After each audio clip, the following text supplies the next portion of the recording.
All right, everyone, let's get started. This is your weekly Kubernetes community meeting. It is Thursday, September 6, 2018. I'm your temporary host, George Castro. I'll be hosting temporarily for Jeff. Actually put together the agenda and everything for this week's meeting. I had to step away for a little bit. We've got a demo today for the GSOC 2018 project demo for the EtcdProxyController, some release updates from Tim and company. Let's see, Aaron has a bunch of updates about the submit queue to Tide, and then graph of the week and announcements and stuff like that. So before we get started, please keep in mind that this meeting is recorded on YouTube and is being live streamed to the internet. So please be cognizant of what you're doing, and please keep an eye on your microphones and keep them on mute when you are not talking. And with that, let's get started. All right, Marco, go ahead. Okay, hello everyone. Just a moment to share the screen. Okay, you should see it right now. Is it okay? Okay. Hello everyone. I am Marko Mudrinic. I'm software developer at Lutz. Also, Google Summer of Code student this year. I worked on the storage API for aggregated API service project with David Deeds, Stefan Szymanski. Today, we will present you the results of our project. So let's start. Aggregated API servers are the most powerful and most feature-complete way of extending Kubernetes core API. However, Kubernetes aggregated API servers need direct access to etcd, and giving direct access is a security risk. And let's see why. From the following diagram, we can see Kube API server talking to etcd, but also two aggregated API servers talking to the same etcd. There is nothing that controls aggregated API servers talking to etcd, so aggregated API server can mutate any data, including potentially critical data. Therefore, sharing etcd cluster is a security risk and not an option. In environments such as Google Cloud or Amazon, we don't even have access to etcd, and we have to manually deploy and manage dedicated etcd cluster. This is hard and time-consuming, because let's look at the following diagram. We have two aggregated API servers, but each of them have one etcd, and this one have another. At the best case, we are going to manage two etcd. If we have our own cluster, that's already 3 etcd clusters, and managing certificates, upgrading, maintenance overall is hard and takes a lot of time. And this has been a deal breaker for many users deploying aggregated API service. Luckily, today we are happy to present a solution to this problem, the EtcdProxyController. So now, what's EtcdProxyController? The EtcdProxyController is a solution to this problem. It allows you to share an etcd cluster with any number of aggregated API servers. Our vision is to allow operators to install their API service with a simple command like help install sample API server, and without any interaction need to configure etcd or anything similar. Just run the command and have API server up and running. Everything is automatically and secure, so there's that.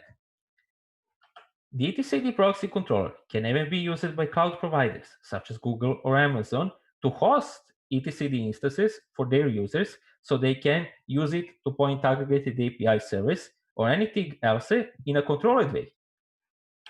Users who have their own clusters can use the EtcdProxyController to either share the cluster main etcd or to deploy a dedicated etcd cluster and share it with any number of aggregated API servers. Now, the question is how this works. Well, EtcdProxyController is based on the etcdProxy upstream etcd feature. It allows us to separate the etcd key space when you're talking over etcdProxy and write some key. It is added a prefix, and etcdProxy can only access keys that have that specific prefix. EtcdProxy is configured by deploying an etcd storage resource. Etcd storage resource defines how certificates will be generated, what namespace for etcd will be used, and many other stuff. in the next slide, we'll see how that process looks like. But it is important to mention that EtcdProxyController automatically handles certificates, including their renewal and rotation. Now, let's take a look at the architecture of the EtcdProxyController. On the left side, we have the following diagram. We have an etcd cluster. Here, we have EtcdProxyController deployed in the etcdproxy namespace that we usually call something like Kube API Server Storage.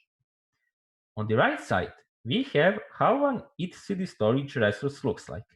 We have a name, and this name is the name of the EtcdProxy namespace we are going to use.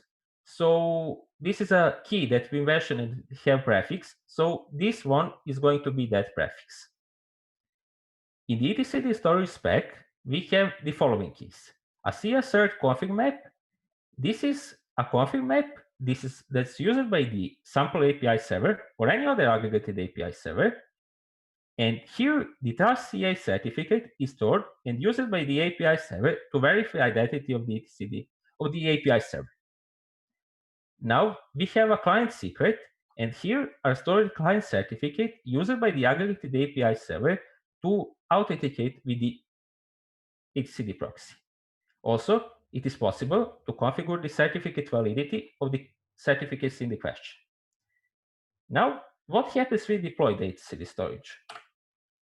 The EtcdProxyController automatically creates an EtcdProxy instance. It generates certificates, deploys certificates in the config map and the secret, and connects EtcdProxy with the etcd. The EtcdProxy instance is automatically exposed with a service, and at that point, it can be used by the aggregated API server. Now, we are going to deploy one more etcd storage, and the process is similar.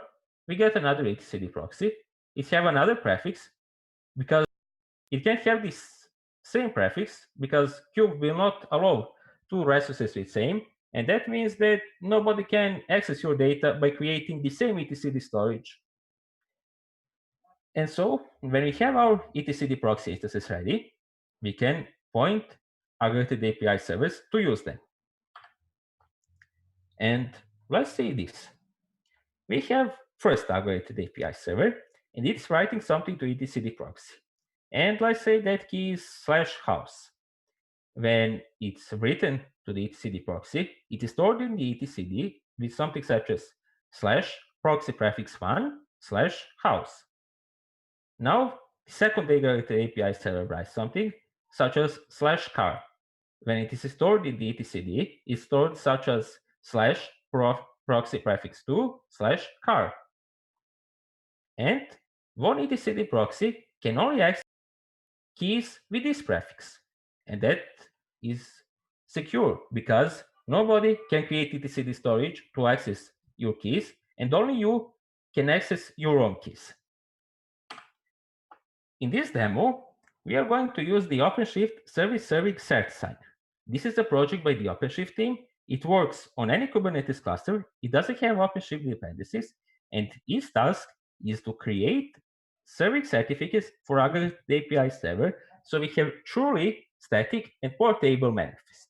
Note that this project will be renamed soon, and as far as I saw, the next name will be Serving CA. So if you see that project, yes, that's the same one. And on this diagram, you see the relation between config map, secret, and EtcdProxyController. The EtcdProxyController, when deploy EtcdProxy, generates certificates and then deploy them to config map and secret. Those two are used by this aggregated API server, so can securely connect to EtcdProxy. Now that we have seen this, I think it is ready for demo, and let's see how this actually works. So, what's going to happen? The first thing we are going to deploy is namespace, service account, and those two config map and secret we mentioned earlier. Once this is deployed, we deploy the airbag roles that are needed for the aggregated API server and needed by the EtcdProxyController to update config map secret.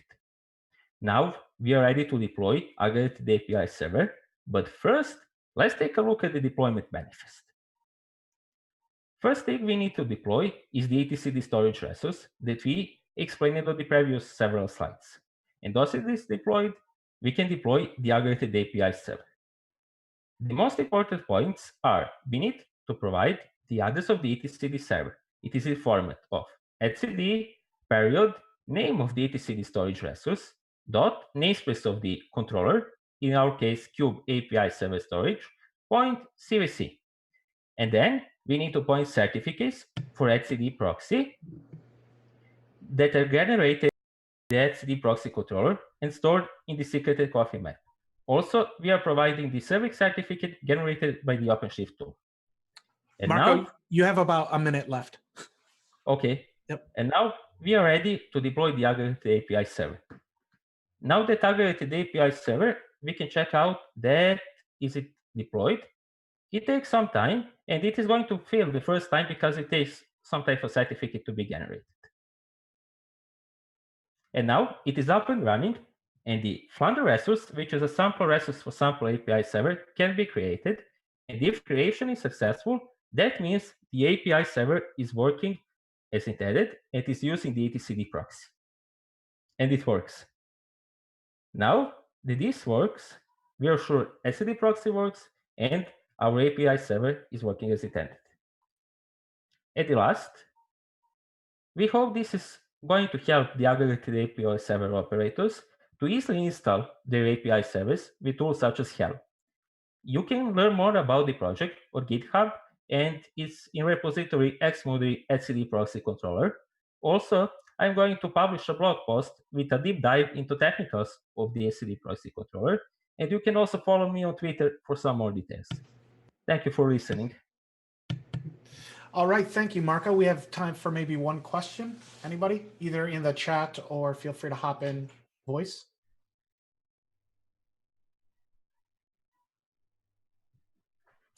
Okay, moving on, release updates with Mr. Tim Pepper.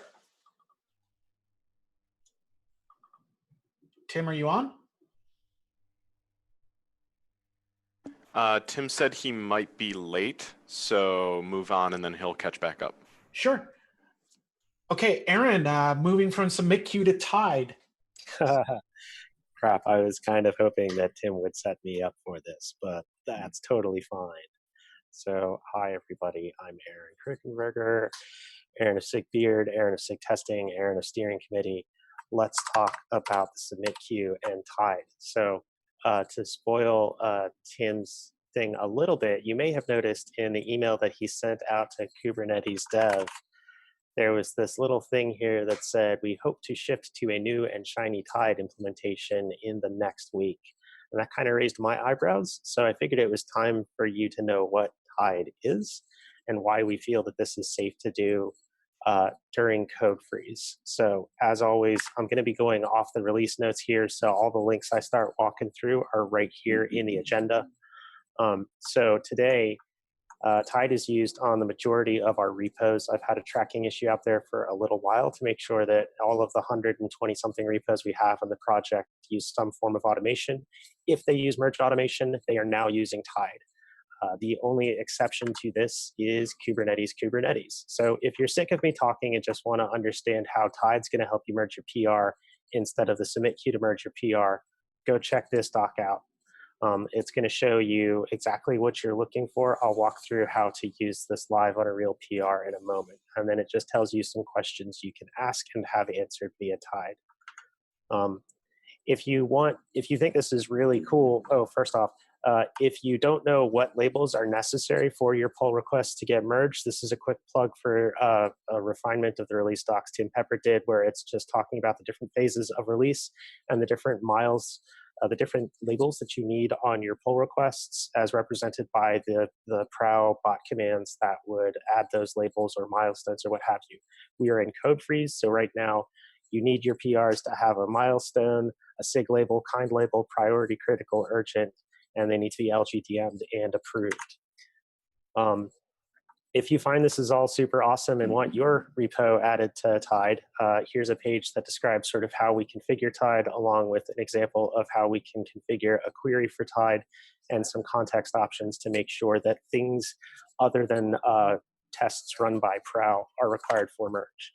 So the ways that Tide differs from the submit queue, first off, just real quick, how many people here actually know what the submit queue is or have used this UI before? Cool, a couple of you have. If you have, I'll have some more things to show you. If you haven't and you've only ever interacted through GitHub's UI, hopefully this will be not much of a change for you or not noticeable in any way, shape, or form. The submit queue provided us a single serialized ordered queue of PRs. And the way that Tide differs from this is that it instead uses GitHub queries to select pools of PRs or batches of PRs into Tide pools. And then we select as many of those as we can to run them in a batch. That's the Tide coming in. And if they all merge, or sorry, if they all pass, we merge them all. That's the Tide going out. The neat thing about this is that Tide does this in parallel, so there is no concept of a queue anymore.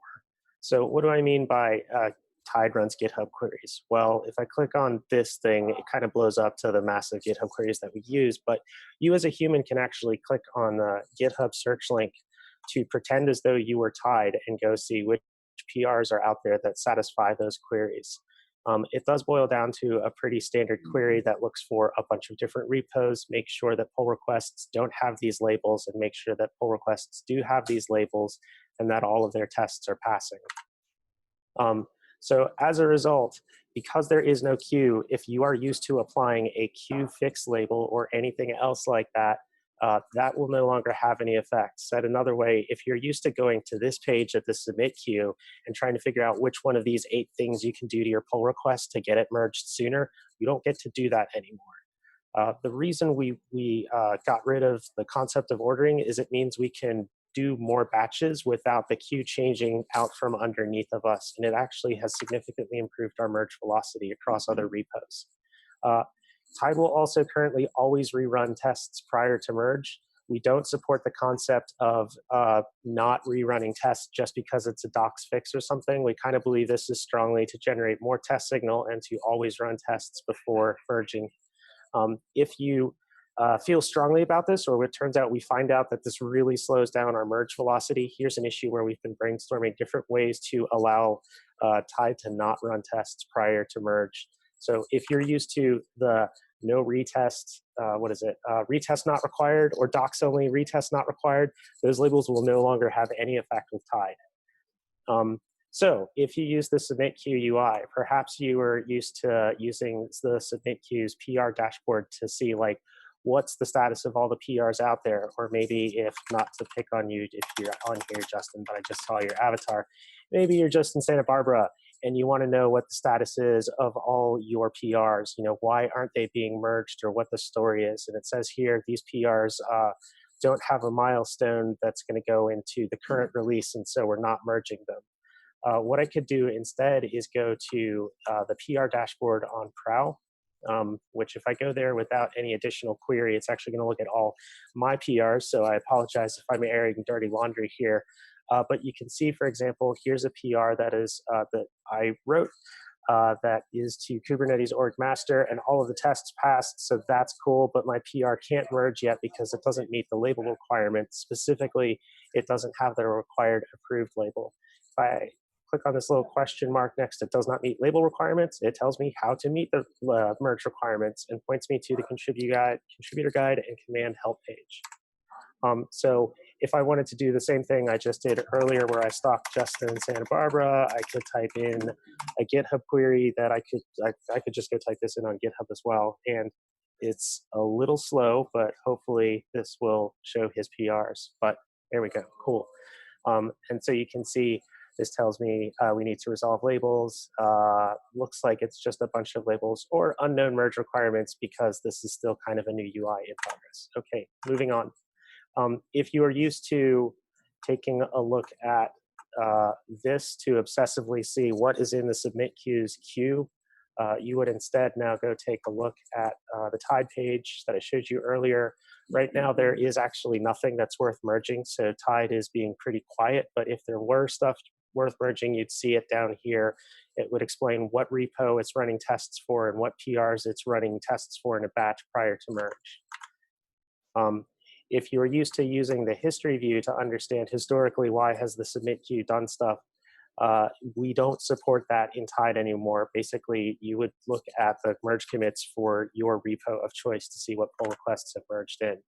If you're used to looking at this wonderful page on the submit queue that shows, I don't know, a bunch of stuff, also graphs that were supposed to represent queue health that have been failing for like over 3 months now, I would instead redirect you to the Velodrome monitoring page, where we're going to see some graphs that maybe don't necessarily apply anymore because we're not going to have a queue anymore, so we're not necessarily going to show how many pull requests are queued up.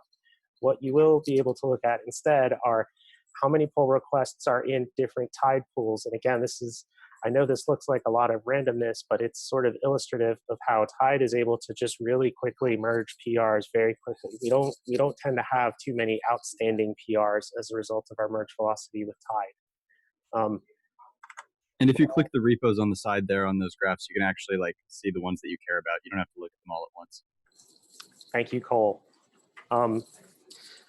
Huge shout out to Cole for putting in a lot of the effort to actually make this happen. I'm just here to talk about it. Cole's really been putting in a lot of the hard work to get this rollout ready. So what's the rollout plan? First, we wanted to make sure we took a look at all the different things that Munge GitHub did and then do them different ways. This has been going on since about July of last year.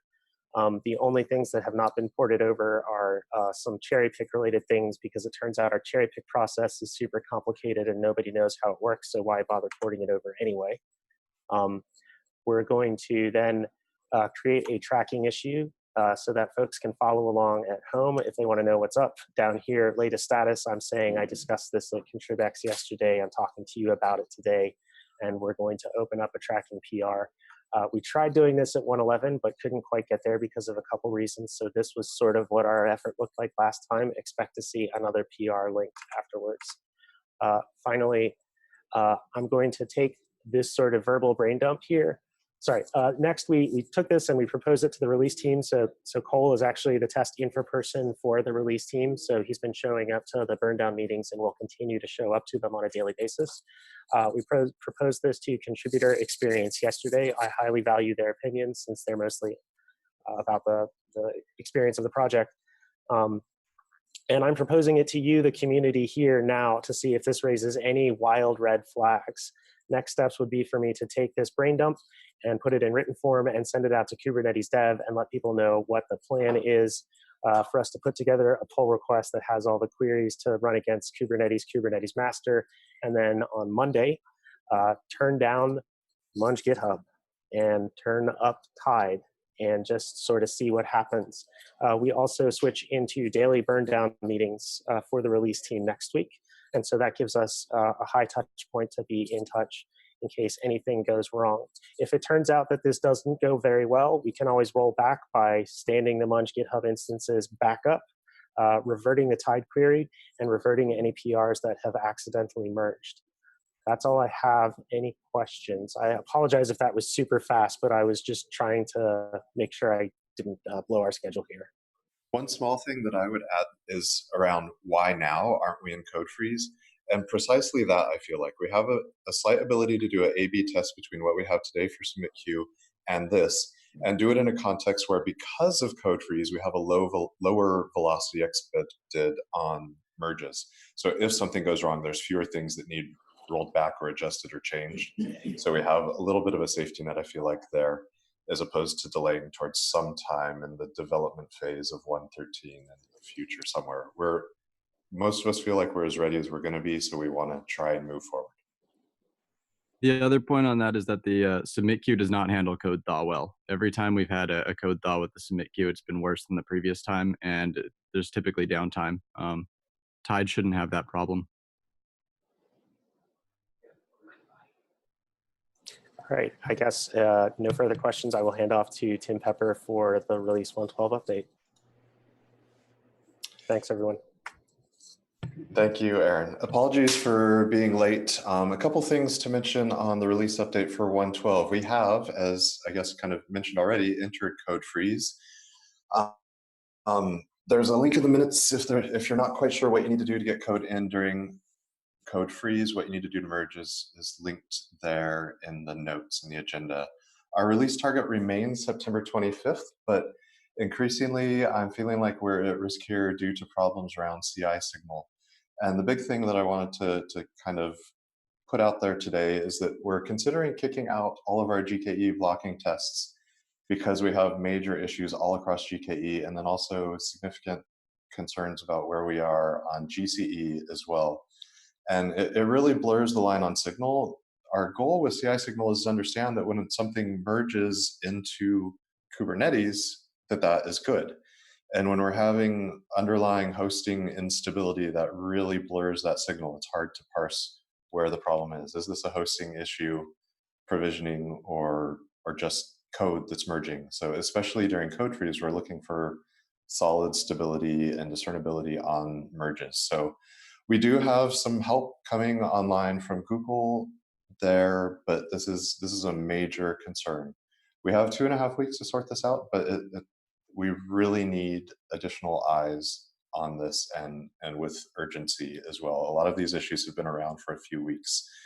There are some other things that are risks, but are more normal risk and less unusual and new versus this current state with GKE and GCE. So I think that's my general update, and I'd be curious here if anybody has thoughts or concerns around kicking, especially the GKE things out, and we could also take that offline to SIG release on Slack or the upcoming SIG release meeting or the release team meetings if we want to keep things on target here for the agenda.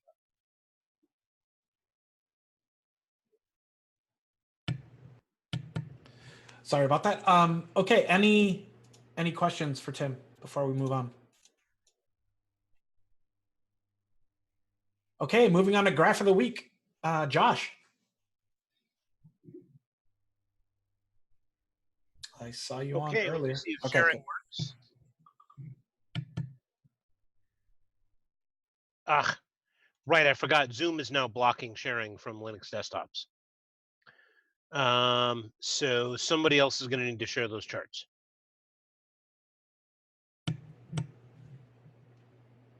If you could toss me the URL somewhere. The URLs are all in the notes for today. So start with the first link.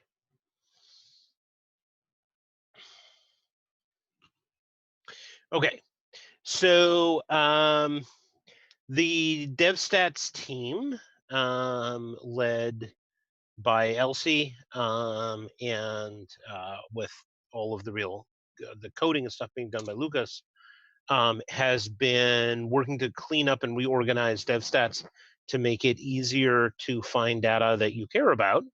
And so I wanted to actually show you some of that. If you want to scroll down here, so this is the Kubernetes page. You want to scroll down a little bit. We've reorganized all of the various charts into groups to make it easier to understand what you're looking at.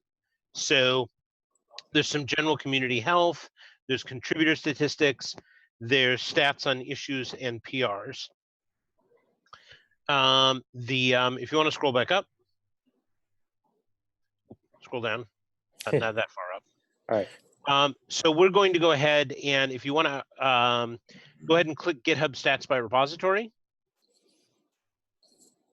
So one of the things that we did to consolidate is that we took a bunch of related charts and consolidated them into one chart. In this case, we had a bunch of separate charts that track different GitHub stats, and instead have a single configurable chart for GitHub stats. This is the homepage for this, which actually shows all reviews for all repositories. Only useful in that it shows you the general trend in reviews, where we cycled dramatically down in the number of reviews every midwinter. Possibly in other cycles. But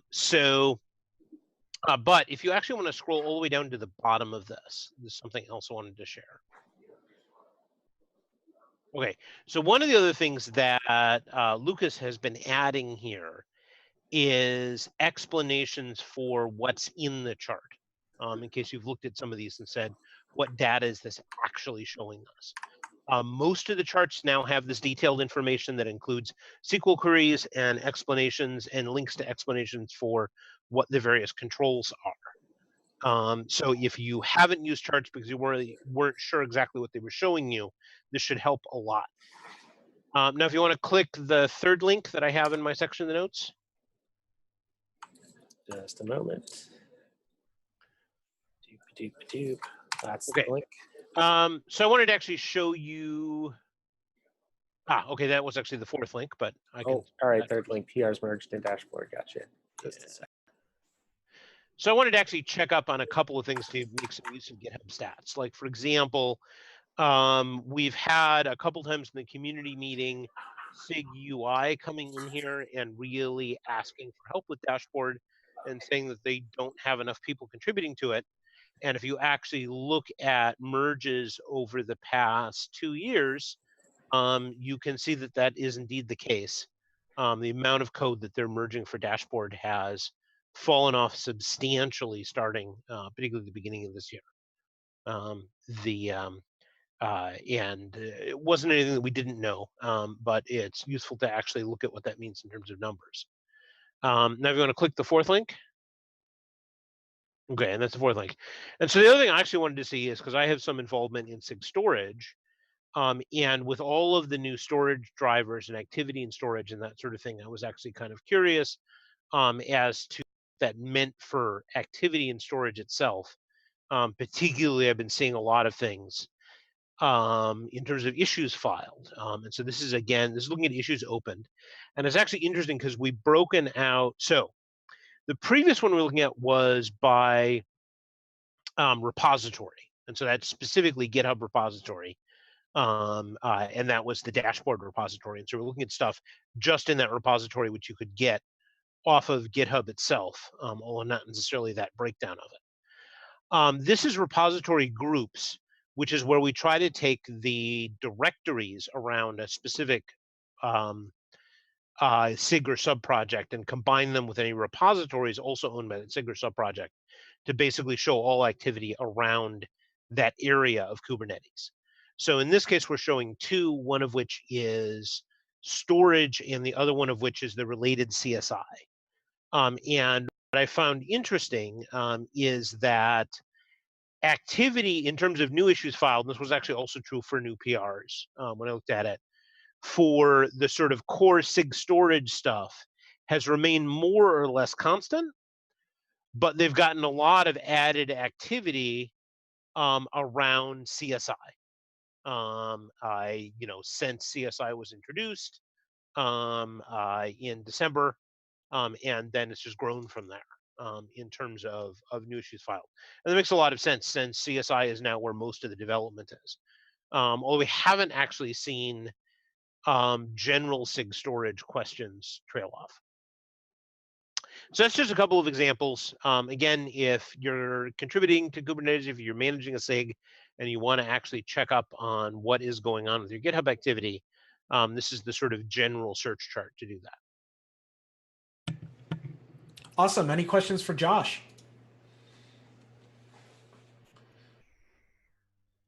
Going once, going twice.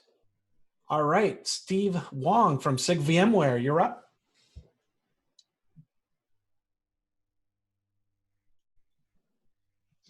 And you're on mute also. There you go.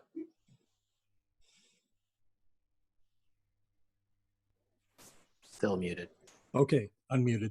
So I'm going to be I have a co-presenter today. Look, so we'll switch over to him because he's very active on the cloud provider topic. General administration report. The SIG charter is still in progress. I thought that was near complete, but I'm still getting comments dribbling in and just got a new one last week. So we're keeping on that. We've noted the new guidance on conducting the SIG Zooms, and we our next meeting isn't until Thursday of next week, and we should have the new Titan standards for Zoom administration in place for that meeting. Just to note that these are the schedule for our SIG meetings. So turning it over to Lok for coverage of the cloud provider.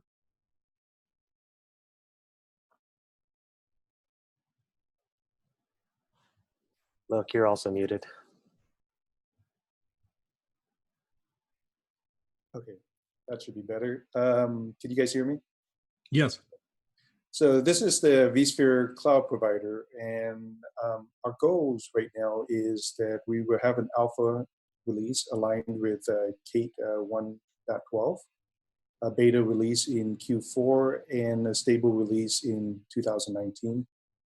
We're currently adding zone support. The code has been implemented. We're adding tests to it right now. Our future plans is to support vSphere on AWS with load balancer support. And we're currently adding vSIM and testing through vSIM and integration into CI/CD for the entire provider. Steve, can you go to the next page? Another thing that we're doing is the effort to move the vSphere cloud provider out of tree is currently underway, and right here we have the link to the URL. We have a weekly meeting every Wednesday, a public meeting at 9 a.m. Pacific Standard Time, and here are the links for the agenda notes and the YouTube recording. Steve, next page, please. Another effort that we're working on is the vSphere cluster API provider. The work is currently underway in alignment with the cluster API SIG. And we have a new repo here. Here's the link. We're currently converting the Terraform Foundation to VMware's GoVMami APIs. And we're adding testing using vSIM and integrating it into CI/CD. We also have a bi-weekly public meeting that's public, that takes place every other Monday, 1 p.m. Pacific Standard Time. Next meeting is next Monday if anybody would like to join. And here are the links to the agenda notes and the YouTube recording. That is it for me. Thanks, Lok. If anybody has any questions on the cloud provider or the cluster API, jump in now. Otherwise, I'll move on to coverage of the ESI plugin for vSphere storage. Okay, so we're aligned with the design doc that was done by SIG Storage. This effort is underway with an alpha expected sometime in Q4. We are going to expect that at least the beta and perhaps the alpha to be gated by the CSI spec itself. It hasn't advanced to a 1.0 yet. And like Josh Burkis's graph showed, there is a lot of activity on the CSI front. Well, the old legacy in-tree storage drivers still continue to be supported. This is a little behind where it looked like it would be back in June, but we're anticipating getting something on the air in the Q4 timeframe. For general SIG activity on any of these subjects, the cloud provider, the cluster API, or the CSI driver, we'd love to have your participation. So these are some links where you can come in and join us. That's it for me. I'll unshare and turn it back over. Okay, any questions for Steve or SIG VMware as a whole? Going once, going twice, 3 times. All right, thanks, Steve and Lok. Moving on to the announcements. First, we have Jess Frizzell. Hi. On? Hello. I'm Jess. I don't know why I just said that. I'll paste the pull request in the chat too, but it's also in the agenda. We're working on scoping a bug bounty Obviously, like this is still just like a thing that is not real yet, but we're hoping to make it real. So if you could take a look at this pull request that Tim did, which is great. We're kind of trying to make sure that when bugs come into the bounty program, that we have an easy way and an easy like kind of file to point to that's like, this is within scope, this is out of scope. So if you have any comments on that, or you think that we're forgetting anything, that would be great if you could comment. We're kind of trying to keep the scope just to like core Kubernetes. So yeah, I would take a look at what we have already and then see if you think we're missing anything and just comment away there so that we can make sure that it's really good. All right, awesome. Any questions for Jess? Great. Moving on to the election update. Paris, are you on? I am. Can you hear me? Yep, go ahead. Okay, cool. Hi, everyone. It's Paris. The election officials this year are your George and myself. The update this week is that we have 8 days left until the next important deadline. That would be September 14th. People who are being nominated for steering committee, as well as folks who would like to vote that were not on the voters MD list, that means you. That is your deadline. If you're not on the voters MD list, which there's a link in the agenda, you're not eligible to vote. But again, in the agenda, there is a form actually for you to fill out to get on that list. There's also a bunch of resources in there. The steering committee charter, for instance, who the steering committee is, the election process, as well as the voter's guide. Please look at this. Next week, we will be sending our last email announcement before the poll gets sent out. And that announcement will actually be sent to the emails that we have on file for all of the eligible voters. So if we do not, if we get a kickback or something, that means that we just don't have the correct email address for you. But that's it. All right, any questions?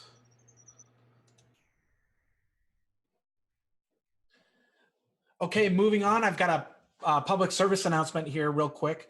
Brandon Phillips pointed out a post from the Etsy dev mailing list that they have minimum versions that they would like to recommend for people using Kubernetes. If you are using a version of etcd below those versions recommended, there are data corruption issues. So please help us get the word out for those of you using those versions of etcd in production. It's probably a good idea to upgrade.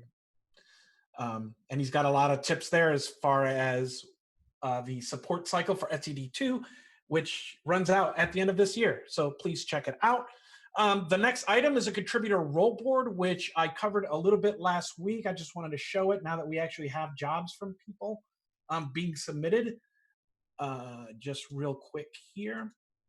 So what this is basically is like a role board for volunteers and for SIGs to connect to each other. So if you are a SIG and you have roles that you would like to see filled, as an example, the release team here just posted what they're looking for volunteers as far as becoming part of the release team this cycle. And SIG contributor experience, we also have a bunch of interesting roles. We're looking for Stack Overflow Shepherder team.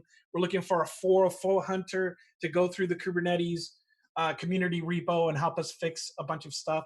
So the intent of this is for SIGs to come up with roles and things for people to do, and for contributors to also post kind of their little entries.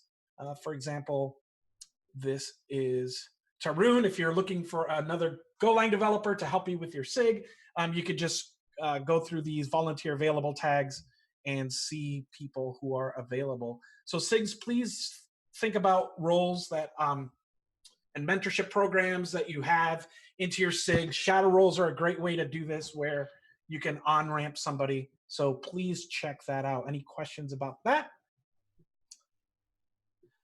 Moving on, Kubernetes, the 1.13 release team is forming related to that post. So check out the pull request there, or I'm sorry, the GitHub issue that is linked. That's issue number 280 if you're interested in joining the release team. We have an outreachy call for mentors and projects. This is a post that Paris sent to Kubernetes-dev. Please check it out to make sure that you've got all the complete information for the outreachy program. And shout outs this week. What this is hash shout outs on the Kubernetes Slack. If you see someone going above and beyond the call of duty and want to give them a nice shout out so they can get recognized during the community meeting, just go ahead and whack it into that Slack channel, and then every week we'll roll them all up. So Chris Hine would like to thank Jordan Liggett, Stefan STTTS, and DirectXman12, that's Solly Ross, for helping get support for HPA and the metric service into EKS. Zach Arnold would like to shout out to @Yoon Yi, hope I get that right, and Claudia J. Kang for taking me in like family over a long layover in Seoul. Your amazing Korean translations are only matched by your generous hospitality. I love this Kubernetes community even more. That's pretty awesome. Jace Dumars would like to shout out to Paris and meet our contributors and group mentoring, yet another way Kubernetes is setting the standard for excellence in open source community. Ben the Elder would like to thank Paris. Meet our contributors was awesome this week. I recommend you all check out the YouTube video. We had people asking questions for the steering committee and had a lot of great discussions there. And I live streamed that. Thanks a lot, Ben. Jim Angel would like to shout out to Just Augustus for helping us out with wrangling docs for 1.12 before the freeze. Very awesome work. Jeff would like to shout out to me for taking over hosting duties for this meeting. And Aish Sundar would like to do a huge shout out to Tim Pepper for being an incredible and patient release lead, striving nonstop to herd issues, pilot, and generate a new branch manager playbook and keeping all the documentation. And I'd like to add just a huge thumbs up to release team in general, Tim and co. As you guys y'all wrap up the cycle. Great job. And lastly, there's a call for demos for this call. If you want to do a demo in the first 10 minutes like we do, please look at the top of the agenda document and you can add an item there, and we have links to criteria and how you can do a great demo and schedule them with us and all that good stuff. Does anybody have any questions or last minute items now that I've turned through the announcements? Going once? Going twice? A whole 13 minutes back. Thank you, everyone, and we'll see everyone next week. Happy Thursday.